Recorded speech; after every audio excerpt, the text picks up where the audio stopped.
mois. Les Parisiens ont attendu 5 mois leur premier succès au Parc des Princes la saison passée. Les débuts à domicile face à Bordeaux, challenger déclaré des Lyonnais, pouvaient légitimement apparaître comme un premier écueil du calendrier pour l'équipe de Paul Le Guen. Peu d'occasions en première période, la faute en grande partie à 2 blocs équipes bien organisés.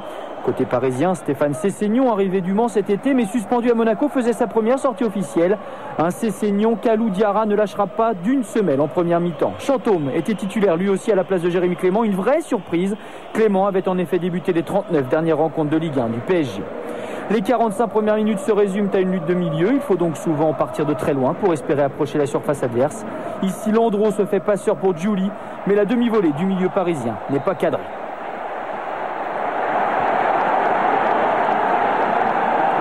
Bordeaux n'est pas plus à la fête, qui utilise la plupart du temps Chalmé, son côté droit, pour porter le danger. Sans succès. Mais Bordeaux avait annoncé venir à Paris pour jouer. Dans le dernier quart d'heure, l'accélération des Girondins est très nette. Gouffran embarque la défense, libérant Kavenaghi du marquage parisien, mais la frappe écrasée de l'Argentin peine à faire frissonner le Parc des Princes. 0-0 à la pause, les Bordelais privés de Chamac, touchés à la cheville, reprennent l'initiative en seconde période par le jeu parfois et les coups de pied arrêtés, souvent. Wendel oblige Landreau à repousser des points. Gourcuff récupère, enrhume la défense parisienne du pied gauche, frappe du pied droit sans pouvoir prendre le cadre. Gourcuff, chef d'orchestre du jeu bordelais, mais en manque d'appel dans la profondeur. Il faut dire que la défense du PSG, avec toujours Sakho et Camara dans l'axe, affichera toute la soirée une rassurante solidité. 10 minutes depuis le retour des vestiaires et voilà que les espaces se libèrent. Sessegnon amène plus vite le jeu sur l'avant. Premier centre de Roten, manqué, Armand presse, pousse Chalmé à la faute et sert Guillaume O'Haraud pour un but plein de sang-froid du nouvel attaquant parisien. Bourreau de défense en Ligue 2 avec Le Havre la saison passée, O'Haraud, 24 ans, fait pour la première fois trembler les filets de Ligue 1.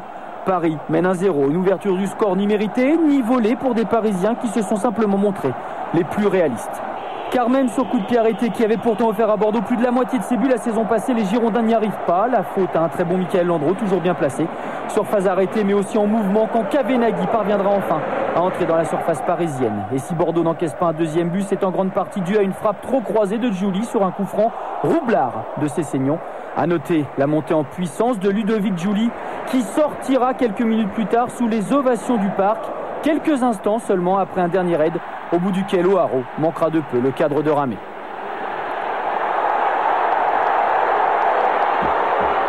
Alors c'est vrai, Bordeaux ne méritait sûrement pas de perdre ce match, mais le succès parisien n'est pas non plus le casse du siècle, tant l'esprit de combat fut flagrant dans les rangs du PSG, un esprit illustré par cette dernière attaque bordelaise repoussée par le buteur du jour, Guillaume O'Haraud.